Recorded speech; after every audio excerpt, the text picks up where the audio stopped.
Miqtë e mi, përshëndetje. Një njeri i mençur dikur ka thënë: nëse një fëmijë nuk sheh cilësitë e Perëndisë tek jati, atëherë për të është e vështirë ta shohë Perëndin si një atë. Nëse në ditët e sotme një fëmijë ka një baba që pasqyron karakterin e Perëndisë, atëherë ky fëmijë është i bekuar. Dhe kjo është e mundur nëse zemra, mendja dhe jeta e tij bëhen të lira nga prangat.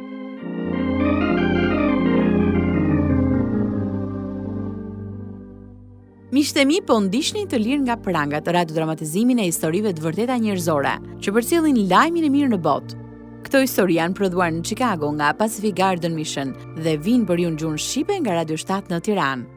Sot për transmetim ju ftohet të ndiqni programin me numër 286, programi që ju bën të përballeni me veten dhe të mendoni.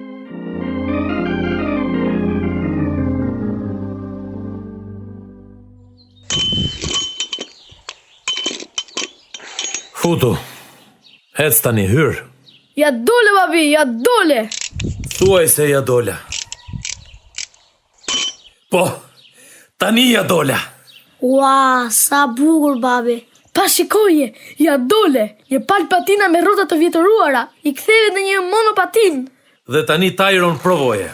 Më bëj dhe mua një, babi. Dua edhe unë si kjo. Në rregull, bir. I kam pjesët që më duhen. Ti mund të bësh gjithçka, babi. Jo, Bobi, nuk është ashtu. Po, ti mund të vizatosh, mund të rregullosh makina, mund të rregullosh gjithçka. Kjo është monopatina më e mirë. Nuk e di si arritet ta rregullosh këtë, babi, por mua më pëlqen shumë. Bani mend, djema. Kur vendosni të bëni diçka, asnjëherë mos hiqni dorë. Vazhdoni derisa t'ja dilni mban. Miqtë e mi, po ndiqni të lirë nga prangat radiodramatizimin e historive të vërteta njerëzore, që përcjellin lajmin e mirë në botë. Këto histori janë prodhuar në Chicago nga Pacific Garden Mission dhe vinë për ju në gjuhën shqipe nga Radio 7 në Tiranë. Sot për transmetim ju ftohet të ndiqni programin me numër 286, programi që ju bën të përballeni me veten dhe të mendoni. Këto ishin fjalë me vend, por personazhi i historisë të sotme ishte vetëm fëmijë atë kohë. Fatkeqësisht, babai i tij po i mësonte edhe gjëra që nuk duhet i mësohen një fëmije. Në pjesën e parë të këtij radiodramatizimi me 2 pjesë, do dëgjojmë se cilën këshill ndogji Bobby Jackson. Kjo është dëshmia e tij e vërtet, marrë nga doset klasike të lirë nga prangat.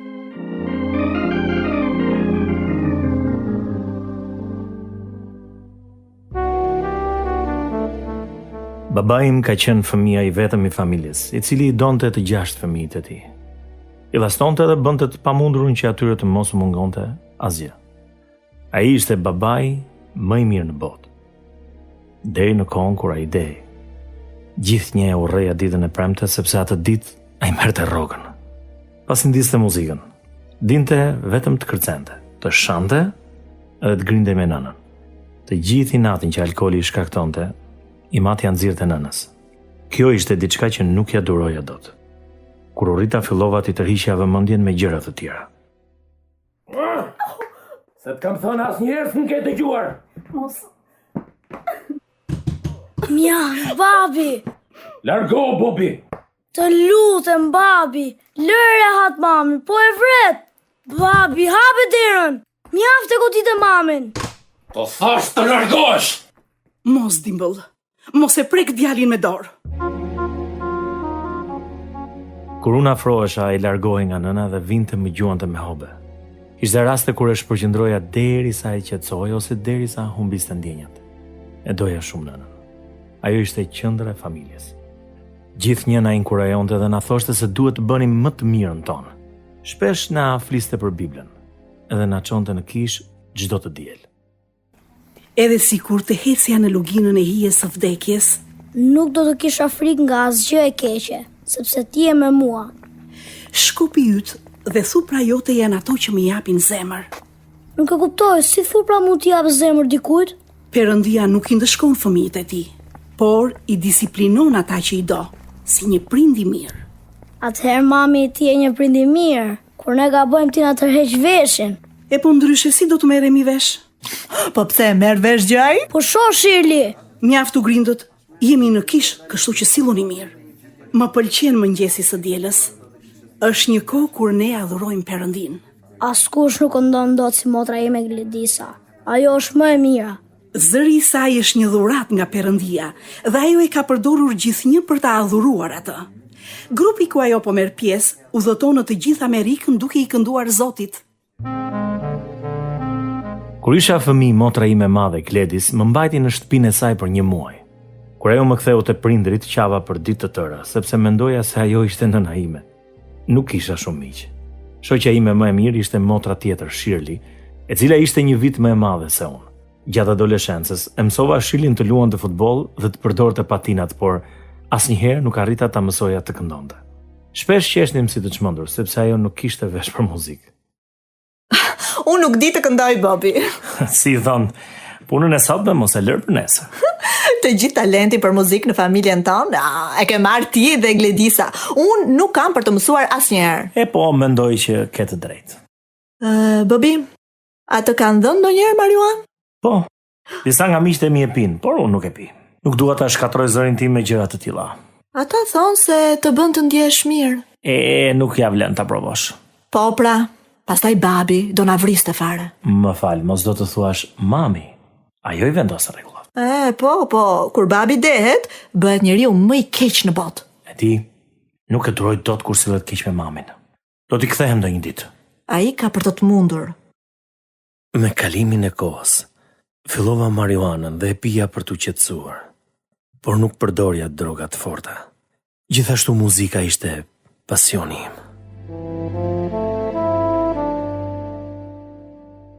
Dimbull, kam dëgjuar se në lagje kanë hapur me forcë disa makina. Ta provoj ta prek njëri makinën time. Dhe u tregoj unë qejfe pastaj. Javën e shkuar unë i pash vetë disa djem. Shpresoj të mos përfundosh edhe ti si ata, Bobi. Jo, mami. Veprimi i tyre më zemëroi dhe jam betuar që asnjëherë nuk do sillen në atë mënyrë. Mirë për ty, birim. I gjithnjë i sinqert dhe respektoj të tjerët. Ata fëmijë nuk kanë një besim. Ne duhet besojmë diku, veçanërisht në vetvete. Unë besoj. E di çfarë? Mësuesja e muzikës mendon se duhet punoj me zërin. Gjithnjë e kam thënë se ti ke zë për të kënduar. Ti mund t'jesh po aq i Zoti sa motra jote Gledisa. Ashtu? Po mirë, a mund të nis një kurs privat? Nuk e di, bir.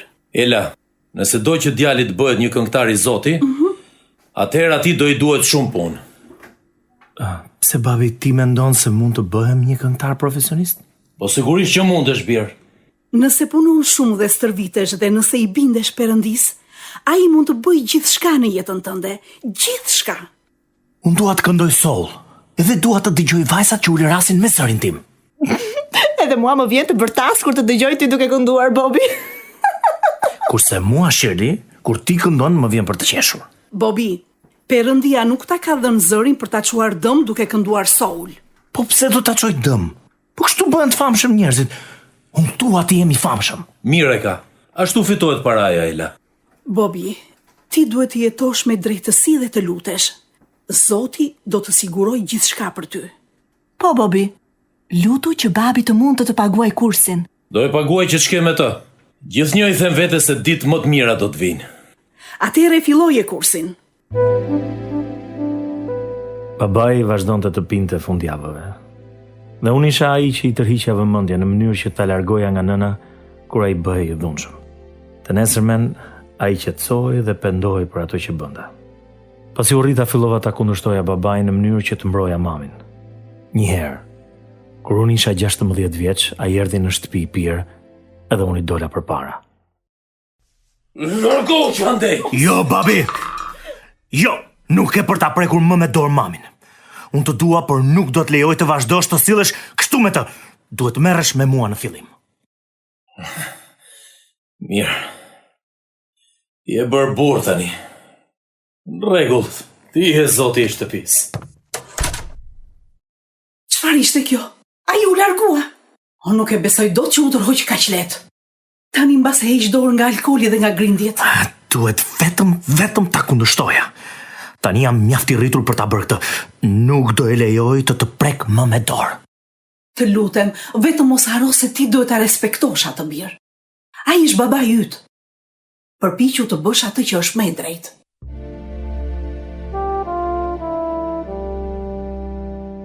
Ajo që ndikoi më shumë tek unë nga ana shpirtërore ishte motra e madhe Gledis. Ajo këndonte kënga dhurimi dhe ishte drejtuesja e grupit. Kur ajo këndonte, unë shkoja me nënën për ta dëgjuar, edhe zëri i saj më ngjethte mishin.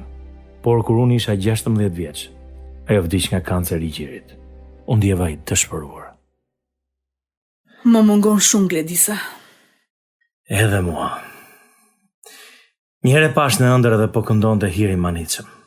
Më pas u zgjova. Zëri i saj ishte aq i bukur sa më dukej sikur më zgjoi një angjëll. Zëri është dhurat nga Perëndia. Maj mend njëherë kur isha i vogël, kisha shkuar të qëndroja në shtëpinë e saj. Burri i saj më ulte mbi tavolinë dhe më linte atje derisa të mbaroja së ngrëni perimet. Mirë ta bënte. Kur Gledisa kthehej, i thoshte të mos më ushqente nëse nuk doja. Kështu llastove ti. Ajo ishte e veçantë. Më vjen të qaj sa herë që kujtoj vdekjen e saj. Edhe mua, biri im. Nuk ka ditë që nuk qaj për të. Një gjë nuk e kuptoj. Pse Zoti na merr njerëzit që duam më shumë? Mësoja shumë në shkollë dhe merrja nota të mira sepse doja që mami të ndihej krenare për mua. Që fëmijë unë shpërndaja gazeta dhe në adoleshencë punoja në një pikë shitje. Pasi mbarova gjimnazin, fillova punë në zyrën postare dhe rrogën që merrja ja jepja nënës. Bobi, që këtë jetutje nuk do të ma japësh mua rrogën.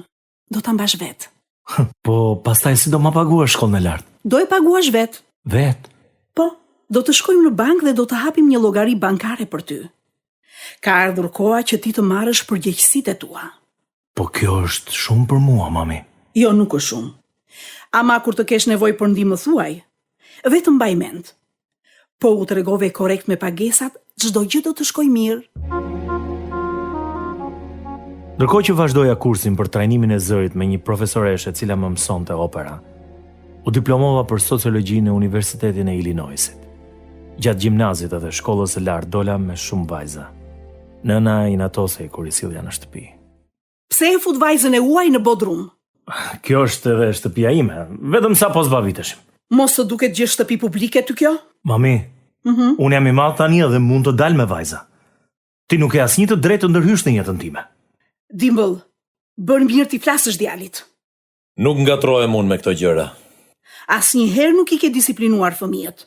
Po të kishe qenë pak më i rrept kur ata rriteshin, nuk do t'i kishin këto probleme tani. Vetëm ti shqetësohesh për këtë, mami. Unë nuk do i lejoj këto sjellje jo të ishme në shtëpinë time. Morre vesh, nuk do i lejoj. Nuk e vazhdova më tej bisedën me nënën, kështu që i doli e saja. Kur u diplomova, krijova grupin tim muzikor. Gjatë gjithë kohës na merrin për të kënduar, por unë ende jetoja në shtëpi. Si shkoi kursi sot? Mësuesja tha se duhet të marr pjesë në konkursin për opera lirike që do bëhet. Vërtet? Basa kjo është një mundësi e mirë, Bobi. Po, ajo tha se po kërkojnë të nxjerrin artist zezak. Janë në kërkim të këngëtarëve të rinj. E shikon? Të thash që doja dilje mban. Kjo është e mrekullueshme, bir. Mësuesja është shumë e drejtë për drejtë. Më tha se për shkak të ngjyrës së lëkurës duhet të përpiqem të jem shumë herë më i mirë se të tjerët. Ka të drejtë. Ajo është e sinqertë dhe nuk do që të krijoj shpresa të kota. Kjo është mundësia jote e artë. Mua më pëlqen kaq shumë të këndoj soul, por atëherë telefonoj dhe shko në prova. Jam e sigurt që do të fitosh. Në atë kohë unë i kisha mësuar disa arje operistike. Edhe pse shumë njerëz më thanë se nuk kisha asnjë mundësi, unë u përzgjodha deri në finale. Gjatë mbrëmjes së parë të performancës sime, nëna ishte shumë e ngazëllyer. Folëm bashkë pasi shfaqja mbaroi. Gjatë gjithë kohës kam qarë, Bobi.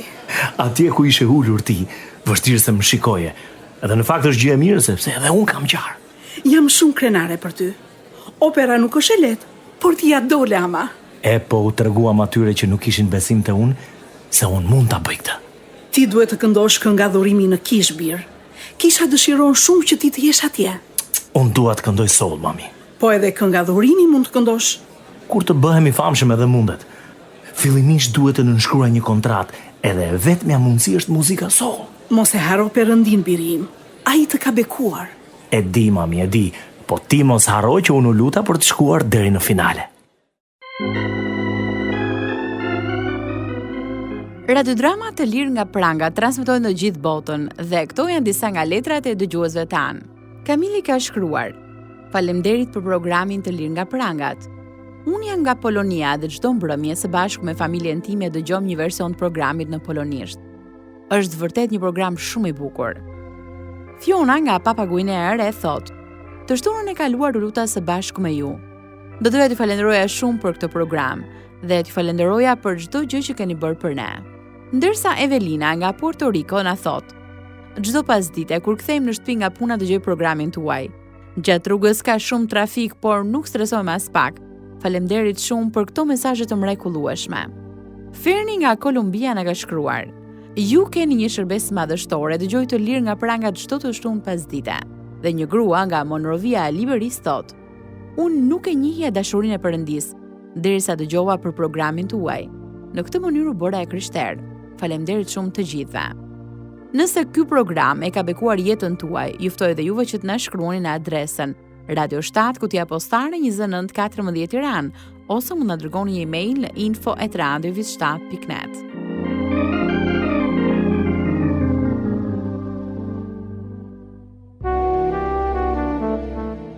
Në 4 vitet e ardhshme, unë këndoja njëkohësisht edhe opera lirike edhe me grupin tim. Kisha vëmendje në shumë vajzave dhe dilja me shumë prej tyre, por asnjëra nuk më pëlqente. Sidoqoftë, immoraliteti im solli në jetë disa fëmijë. Një prej këtyre vajzave më tha se një producent ishte në një kërkim të një talenti të ri, por unë e telefonova atë pas një muaji. Ne donim të krijonim një grup, por kjo ishte para një muaji. Tani nuk ka më vende të lira. Vetëm nëse do kesh vërtet një zë të veçantë, atëherë mund të marrim në konsiderat. Zotri, zërim është i veçantë. Më vini në provë dhe keni për ta parë. Nuk qëng edhe aq modest. E po mirë, kalo sot pasdite në orën 2 që të shohim ç'ti të bësh.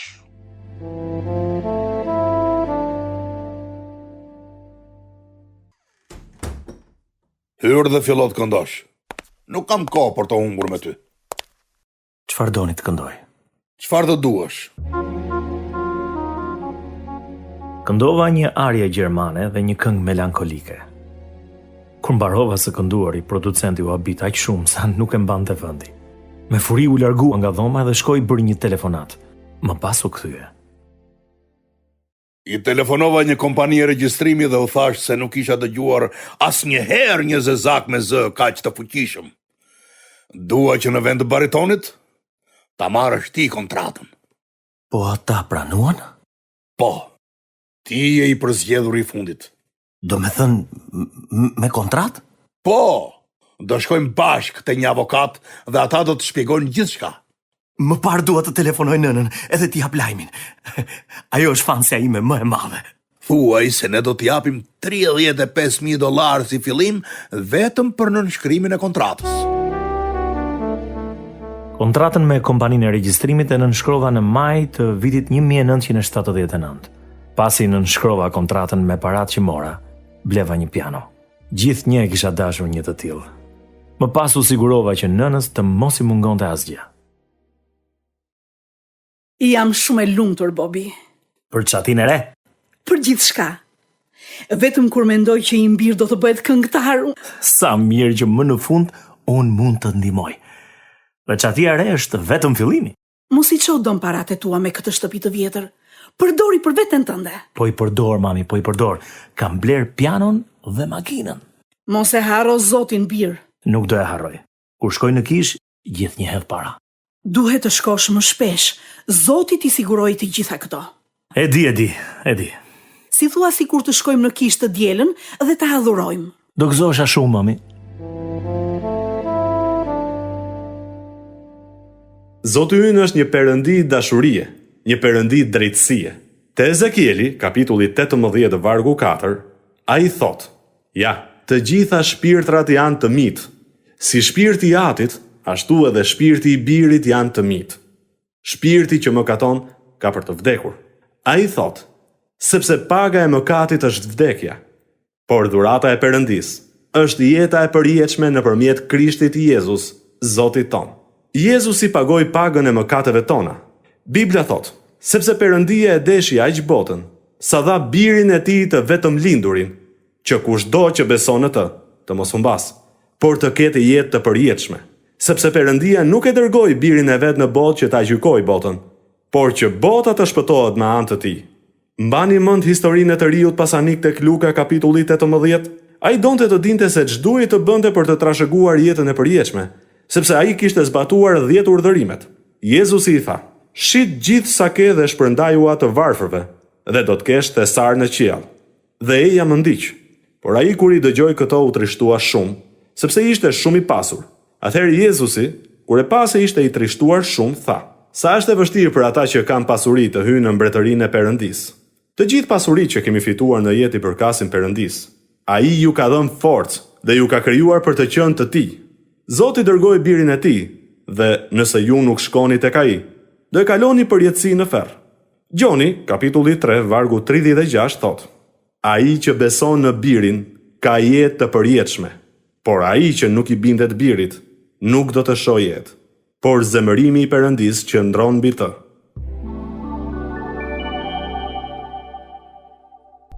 Ai është pastor shumë i Zoti. Ashtu është. Do të doja shumë që ti të vije më shpesh në kish. Edhe unë dua, por provat e regjistrimit të këngëve më marrin shumë koma. Edhe të dielave? Po dhe unë kam nevojë për pak koma, apo jo? Po e di, dhe gëzohem kur ti kalon kohë me mua. Unë gjithmonë do të kem kohë për ty. Kam dëgjuar që shumë këngëtar marrin drogë. Shpresoj që ti të mos jesh si ata një ditë, Bobi. Unë nuk kam marrë ndonjëherë drogë të fortë, mami. Edhe as që e kam ndërmend ta bëj një gjë të tillë. Vetëm birë pi. Mirë, birim. E di çfarë më? Kam menduar të blej një shtëpi timen. Jeta ime ka ndryshuar tani, apo jo? Jo. Të gjithë fëmijët kanë ikur, vetëm ti më ke mbetur, Bobi. Në rregull, nëse të duhet ndonjë gjë, më thuaj. Unë isha njësoj si i riu pasanik për të cilin pastori foli. Mendoja se isha më i miri, më i suksesshëm dhe ndërroja që një ditë muzika ime të pushtonte të gjithë botën. Kompozoja, këndoja dhe planifikoja të hapja një studio regjistrimi timen, në mënyrë që t'i bëja vetë këngët e mia. Deri në dhjetor, unë vazhdova me të njëjtat plane. Sot është dita e madhe, apo jo? Këtë pasdite kam një takim me një fotograf për kompaninë e regjistrimit. Shpresoj të kesh forca, sepse unë sot jam shumë e lodhur. Nuk kam fjetur mirë natën e shkuar. Mos je sëmur? Kam probleme me frymarrjen, veçanërisht kur shtrihem. Kjo gjë nuk më pëlqen, mami. Mbasi duhet të shkoj te doktori. Do të shkojmë patjetër kur të jetë e nevojshme. Çfarë ke? Më dhëm poshtë kraut. Ashtu? E a shpejt do të shkojmë në urgjencë.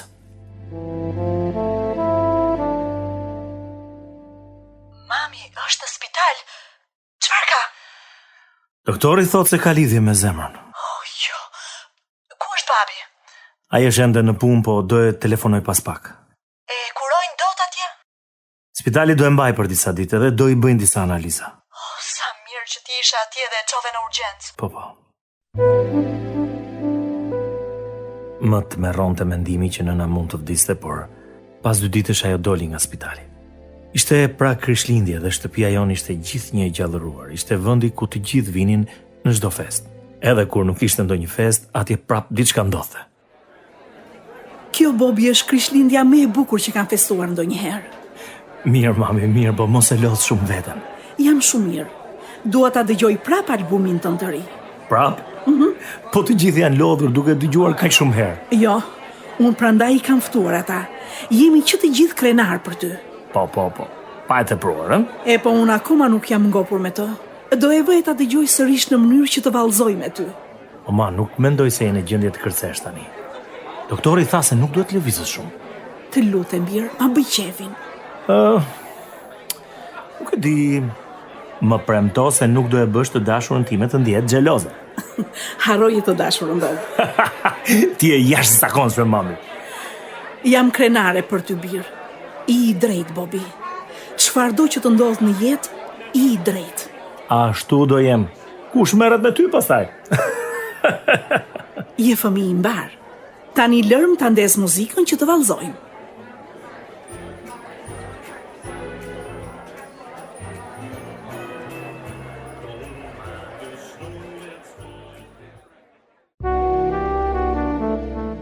Më pas u largova me të dashurën time dhe u ktheva të nesërmen në mëngjes. Vura re që të afërmit ishin ende aty edhe të shkallët takova ti me motër. Mami, vdiq babi. Që janë këto marzi që thua? Babi thuhet mos bëj shaka Atilla, mos më thuaj mua, mami, vdiq. Unë e di që ti po bën shaka. Është vërtet, birë. Natën e shkuar ajo kishte probleme me tretjen. Ndaj dha shtëpinë të sot buke. Unë fjeta këtu.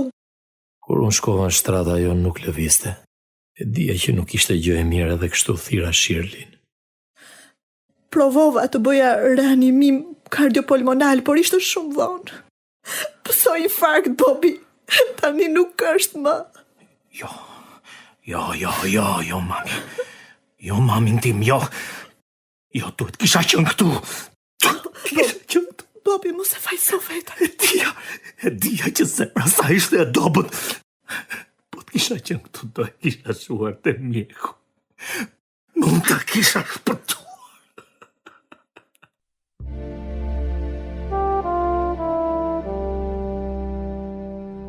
Unë nuk arrija të pranoja vdekjen e nënës edhe në funeral isha gjysmë i vetëdijshëm. Pavarësisht të dashurave që kisha dhe zotimeve profesionale, jeta pa nënën ishte bosh. Më pas do të gjeja një zëvendësuese, e cila do të më udhëhiqte me një dorë të hekur, duke shkatëruar gjithçka që unë kisha arritur. Në programin ton të erës së ardhshme do të dëgjojmë dhe përfundimin e dëshmisë së Bobit dhe se si kjo zëvendësuese u mund. Miqtë mi, nëse edhe ju jeni duke luftuar me diçka mbi të cilën nuk keni kontroll, dëgjoni se çfarë thuhet tek letra e parë e Korintasve në kapitullin 10 në vargun 13. Asnjë tundim nuk ju ka gjetur ju, përveç se tundimit njerëzor, por Perëndia është besnik dhe nuk do të lejoj që të tundoheni përtej fuqive tuaja, por me tundimin do t'ju jap edhe rrugë dalje, që ju të mund ta përballoni. Rruga për tek Perëndia është nëpërmjet Zotit ton Jezus Krisht. Ju mund të merrni fuqinë dhe dashurinë e tij kur të vini tek kryqi dhe t'i kërkoni që të bëhet shpëtimtari juaj. Nëse dëshironi mund të luteni së bashku me mua tani. Atë që Lord, unë besoj se Jezus i vdiq në kryq për mëkatet e mia. E besoj se ai u ringjall dhe jeton përgjithmonë dhe mund të më shpëtoj. Më shpëto Perëndi. E janë në zemrën dhe në jetën time dhe më ndihmo të jetoj për ty. Faleminderit Zot për dhuratën e shpëtimit. Faleminderit për jetën e përjetshme nëpërmjet tij. Në emrin e Jezusit unë lutem. Amen. Nëse jeni lutur së bashku me mua, ju ftoj të na shkruani dhe ne do të dërgojmë disa libra që do t'ju ndihmojnë të ecni në besim. Adresa jonë është Radio 7, Kutia Postare 2914 Tiranë, ose mund na dërgoni një email në info@radiovis7.net.